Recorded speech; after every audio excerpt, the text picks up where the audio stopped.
The allure of Verdant Island off the coast of San Francisco had beckoned many since early 1995. Known for its raw beauty and the mysteries it held beneath its waves, the island was a destination for those passionate about the sea's wonders. 17-year-old Emily Rodriguez, with her adventurous spirit, had been planning a dive around the island since she first heard of its beauty. Joining her on this venture was Mark Bennett, a seasoned diver who had navigated these waters more times than he could count. Their vessel, the Sea Whisperer, and its crew anchored near a pristine spot where the waters shimmered with a hue of azure. With a shared sense of excitement, Emily and Mark donned their diving gear and descended into the deep. The underwater realm greeted them with a breathtaking display. The vibrant marine life, the intricate dance of the fish, and the playful antics of seals made for a mesmerizing scene. With a handheld camera, Emily tried to capture as much of the beauty as she could, while Mark, with his years of experience, moved with a practiced ease, pointing out unique species to the young diver. However, as time passed, Emily noticed an unusual pattern in the behavior of the seals. Their playful activities had changed to a more cautious demeanor, often huddling together and darting glances toward the deeper, darker part of the ocean. Mark, sensing the shift, signaled Emily to regroup. As they steadied themselves, a massive, shadowy figure emerged from the depths. The unmistakable form of a great white shark, its size unlike anything they'd seen, sent them a wave of awe and fear. The presence of this apex predator changed the dynamics instantly. Drawing from his experience, Mark signaled Emily to remain calm and avoid sudden movements. Their best bet was slowly ascending and hoping not to draw its attention. Unfortunately, the shark still continued its predatory instincts. Amid the eerie presence of the great white shark, the tension in the water grew more palpable with each passing second. It circled them, its movements hypnotically graceful and terrifying. Suddenly, the great white shark lunged with astonishing speed and fury. Its massive jaws, lined with rows of razor-sharp teeth, closed around Emily, who was unable to react in time. In a swift and horrifying motion, the shark decapitated her with a single merciless bite. The world beneath the ocean's surface, once filled with vibrant marine life and the allure of adventure, was transformed into a gruesome, blood-soaked battleground. Mark, stricken with shock and grief, watched in horror as Emily's lifeless body drifted away, a crimson trail staining the azure waters. Time seemed to stand still as the great white shark, having completed its deadly act, disappeared back into the depths, leaving Mark to grapple with the overwhelming grief and the haunting image of the tragedy that had unfolded. With a heavy heart, he knew he needed to honor Emily's memory by returning to the surface and seeking help. He carefully maneuvered himself away from the gruesome scene, leaving behind the area of the attack, and began his ascent toward the shimmering surface. Each stroke toward the surface was a painful reminder of the tragedy he had witnessed. As Mark breached the surface, gasping for air and fighting back tears, the Sea Whisperer crew rushed to his aid. They had witnessed the events unfold from the safety of the boat, unable to intervene in time. The expedition, which had begun with such enthusiasm and dreams of capturing the ocean's wonders, ended with a heavy heart and a collective sense of loss. Once the vessel docked, the authorities were alerted to the tragic incident. Their presence would be essential in piecing together the events and ensuring the safety of other divers who might venture into these waters. It was a somber day for the entire diving community, and the tragic event underscored the unpredictable nature of the ocean. For Mark, the journey back to shore marked the end of one chapter and the beginning of another, one marked by grief, healing, and the ardent hope that no one else would have to face such a devastating loss in the pursuit of the ocean's mysteries. The memory of Emily would forever be etched in his heart and the hearts of all who had shared in the Sea Whisperer's fateful expedition, a reminder of the profound connection between humanity and the boundless depths of the sea. Spectral Island off the coast of Mexico was a serene escape from the hustle and bustle of city life. With its rugged cliffs, dense forests, and pristine waters, it was a paradise waiting to be explored. This is a location for the Martinez family for their annual vacation. Carlos and Maria Martinez, along with their two children, 17-year-old Sofia and 14-year-old Diego, had been looking forward to this trip for months. As residents of Mexico City, the family cherished these moments of tranquility and celestring. This year, their adventure included exploring the island's marine life, with snorkeling and diving being top on their list. Upon their arrival, the family was greeted by the picturesque view of the turquoise sea, contrasting sharply with the island's rocky terrain. They quickly settled into their beachfront cabin, eager to dive into the island's offerings. Their first day was filled with hikes and exploring the island's flora and fauna. But the real excitement was reserved for the next day. The Martinez family had booked a diving expedition to explore the vibrant coral reefs surrounding the island. Bright and early, with the sun casting a golden hue over the waters, the family geared up, embarked on their oceanic adventure. Under the guidance of their dive instructor, Pedro, they descended into the underwater realm. The sights were mesmerizing. Schools of colorful fish darted around, while rays glided gracefully below. So with her adventurous spirit, Sophia ventured slightly away from the group, lured by the beauty of a particularly vibrant coral formation. As the family immersed themselves in the aquatic wonderland, a subtle movement of the water caught Pedro's attention. Distinct from the playful currents created by the fish and the swaying of the corals, this was something more profound, more deliberate. Peering into the distance, the unmistakable silhouette of a large shark became apparent. Its graceful yet powerful movements were a sight to behold. Pedro, realizing the potential danger, signaled the family to regroup. Sophia, engrossed in her exploration, remained unaware of the unfolding situation. As the shadowy figure drew closer, its identity became clear: a great white shark, one of the ocean's most formidable predators. Sensing the urgency, Carlos swam towards Sophia, trying to reach her before the shark did. Maria, clutching Diego's hand, followed Pedro's lead, slowly and calmly ascending towards the surface. The ocean's vastness and the great white's looming presence made every second feel like an eternity. The Martinez family's serene vacation had taken an unexpected turn, and their response in these critical moments would determine the outcome of this encounter.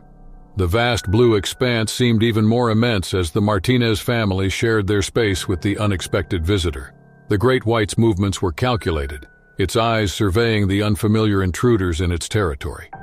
Carlos reached Sophia just in time, pulling her close and signaling her to remain still. The young girl's eyes widened in realization as she spotted the approaching shark. The two floated, trying to maintain calm despite their racing hearts. Having dealt with such situations in the past, Pedro knew that erratic movements could provoke the already curious shark. He released a series of air bubbles from his equipment, creating a visual distraction. The tactic seemed to work as the shark's attention shifted to the rising bubbles. Seizing this window of opportunity, Pedro gestured for the family to start a steady ascent towards their dive boat. The surface seemed agonizingly far away, and the weight of the situation pressed heavily on them all. As they neared the boat, the crew on board, having noticed the shark, prepared to assist. Ropes were thrown down, and the Martinez family and Pedro climbed aboard one by one, leaving the depths and their unexpected companion behind. Once on the boat, the relief was palpable. Maria hugged Sophia and Diego close, tears of gratitude streaming down her face. Carlos, still trying to process the close encounter, Carlos quietly thanked Pedro for his quick thinking. The boat's captain, an old sea dog named Hector, broke the tense atmosphere with a hearty laugh and said that the ocean is always full of surprises. He regaled the family with tales of his encounters over the years, emphasizing the importance of respect for the ocean and its inhabitants. The rest of the day was spent closer to the shore, with the family choosing to snorkel in the shallower waters. The vibrant marine life, the corals, and the play of light beneath the waves provided a therapeutic balm, helping them recover from the morning's events. As the sun set, casting a golden glow over Spectral Island, the Martinez family sat on the beach, the waves gently lapping at their feet. The day's events were a stark reminder of the unpredictability of nature and the delicate balance of life. The vacation, while not going as initially planned, became a memorable one for the family. The encounter with the great white was a thrilling story to recount, and a lesson in humility and coexistence. Upon their return to Mexico City, the Martinez family became advocates for marine conservation. Inspired by their experience, Sophia pursued marine biology, hoping to bridge the gap between humans and the mysteries of the deep. Celestra Beach near Sydney, Australia, was a haven for surf enthusiasts. The pristine waters, golden sands, and consistent waves made it an ideal spot for both novices and pros. The bustling beach was filled with a mix of locals and tourists, all drawn by the allure of the sea and the thrill of riding the waves. In the summer of 1997, 17-year-old Luke Mitchell was a regular fixture at Celestra. With sun-bleached hair and a tan to match, he lived and breathed surfing. Every morning before the crowd set in, he would be out on the water, his silhouette gracefully maneuvering against the backdrop of the rising sun. One particular morning, the atmosphere was different. The air carried a palpable tension. There had been talk among the surf community about unusual sightings in the waters. A large shadow that seemed to move with a purpose, often near surfers, but always just out of clear sight. As Luke paddled out, the cool water lapping against his board, he noticed a group of surfers huddled together, their gaze fixed on a distant point. Curious, Luke approached them and followed their line of sight. Not too far off was a massive shadow, gliding just below the water's surface. Unfazed and attributing it to a school of fish or perhaps a harmless manta ray, Luke decided to catch the next big wave. Pushing forward, he felt the familiar rush as a wave lifted him, propelling him forward. As he skillfully navigated, another, much larger shadow began to form beneath him. The shape was unmistakably that of a shark, and a large one at that. The beachgoers, seeing the unfolding scene, began shouting warnings. Realizing the potential danger, Luke tried to steer clear, but the creature seemed curious and kept pace with him. As he approached shallower waters, the shark's outline became clearer, its size even more daunting than he'd initially thought. However, instead of displaying aggressive behavior, it simply observed, matching Luke's speed and direction. With heart racing and the shoreline in sight, Luke made a split-second decision. He abruptly changed direction using the wave's momentum. Hoping to confuse the creature. As he neared the beach, he could hear the gasps and murmurs of the crowd that had gathered. Jumping off his board and onto the safety of the sand, Luke turned to look at the water. The shadow had stopped, lingering momentarily before slowly retreating to the deeper waters. With its vastness and mysteries, the ocean had once again reminded him of its unpredictability. The sun climbed higher in the sky, casting a golden glow over Celestra Beach. The atmosphere, however, was tense. Whispers and murmurs filled the air as onlookers discussed the morning's events. Luke, trying to shake off the adrenaline, decided to rejoin his friends further down the beach, wanting to put some distance between himself and the crowd of curious beachgoers. He picked up his board, examining the minor scratches it had sustained. While the morning's close encounter had been unsettling, the allure of the waves was hard to resist. With a newfound determination, Luke decided to venture out once more, albeit with more caution. Paddling out, he felt the familiar embrace of the sea. The rhythm of the waves and the salty breeze worked to soothe his nerves. However, as he ventured further out, the memories of the shadow below played at the back of his mind.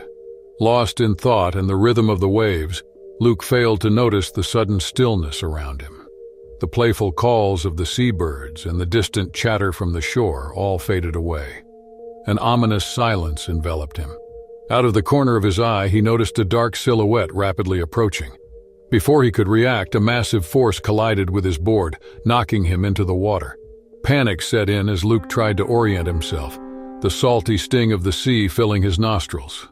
The shadow circled, its intent clear. In a swift motion, the shark lunged, its powerful jaws clamping down on Luke's leg. The pain was blinding, and the once clear waters turned murky red. Fighting through the pain, Luke drew on every ounce of strength to break free. The shark, perhaps startled by his resistance, momentarily released its grip, giving Luke the window he needed. With adrenaline and sheer willpower, Luke began his desperate swim towards the shore. Every stroke was agony, but the voices drawing closer gave him hope. On the beach, chaos ensued. Having spotted the attack, lifeguards sprang into action, racing towards the injured surfer. Bystanders screamed, their faces pale with horror. As Luke's friends realized what was happening, they plunged into the water, joining the lifeguards in their rescue efforts. Reaching Luke, they hoisted him onto a board, using their combined strength to get him to shore. The lifeguards immediately began administering first aid to stem the bleeding while awaiting the paramedics. The ambulance's wailing sirens soon pierced the air, and Luke, semi-conscious and in shock, was whisked away to Sydney's main hospital. News of the shark attack spread like wildfire.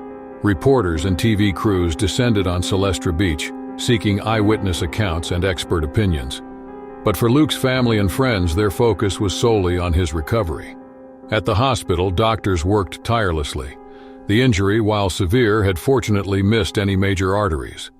After hours in surgery, Luke was stabilized, though the road to recovery would be long. As days turned into weeks, Luke's resilience shone through. The support from the community was overwhelming. Fellow surfers organized fundraisers to cover his medical bills, while letters and gifts poured nationwide.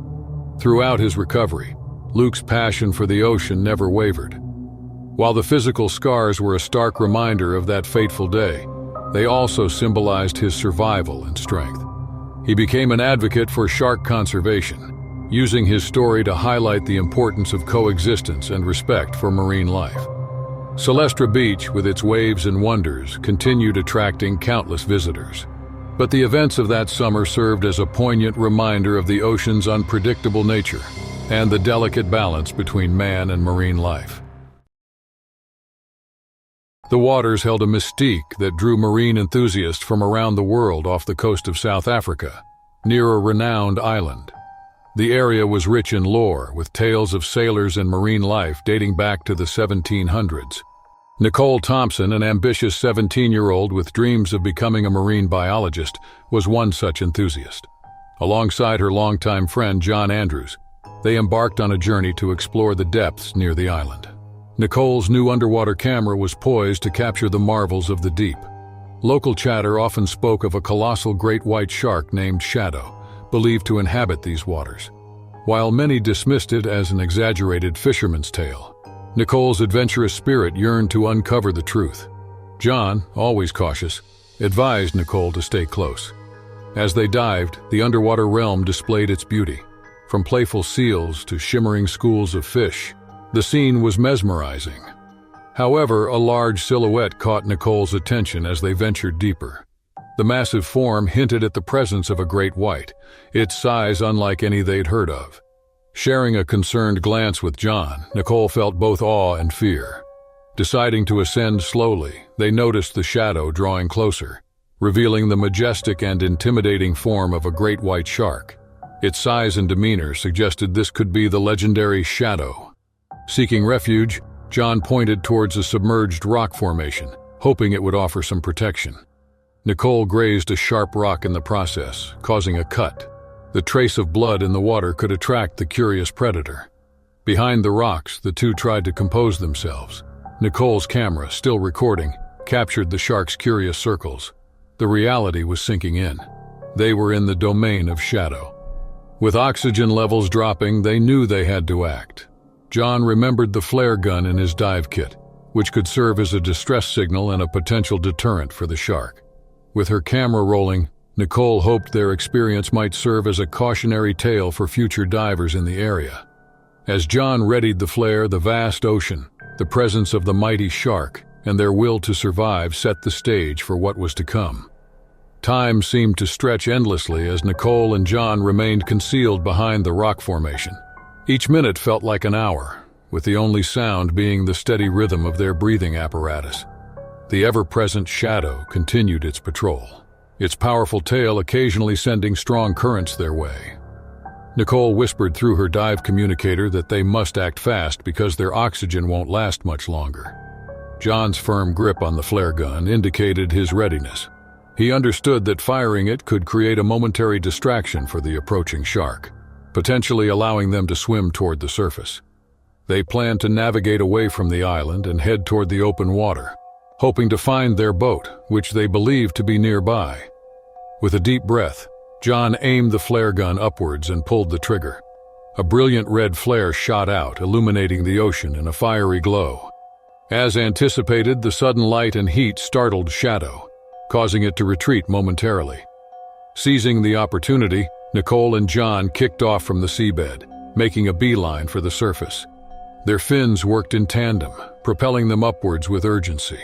Behind them, the flare's light began to fade, and the silhouette of the great shark grew larger as it regained its confidence and began to follow. As they broke through the water's surface, the sight of their boat greeted them with a reassuring embrace, anchored at a moderate distance. Gasping for breath and driven by adrenaline, they swam vigorously towards it. John urgently gestured to signal the boat. Nicole, still clutching her camera, activated a small, high-pitched whistle attached to her vest. The shrill sound caught the attention of their boat operator, who quickly revved the engine and maneuvered closer to the distressed divers. With shadow closing in, the boat reached them just in time. Hands from aboard reached out, pulling Nicole and John to safety.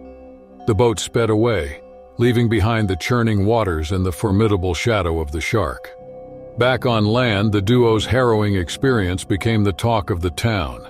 Nicole's footage, showcasing the sheer size and power of Shadow, was shared widely. Months later, Nicole and John were invited to a marine conservation event in Cape Town. Their experience had not deterred Nicole's passion for marine biology. Instead, it had reinforced her respect for the ocean and its inhabitants. She spoke about the importance of understanding and coexisting with these magnificent creatures, rather than fearing them. On the other hand, John took a more cautious approach, advocating for safety measures and educating divers about potential dangers. Their shared experience had forged an even stronger bond between them, and they often collaborated on projects, combining Nicole's passion with John's pragmatism.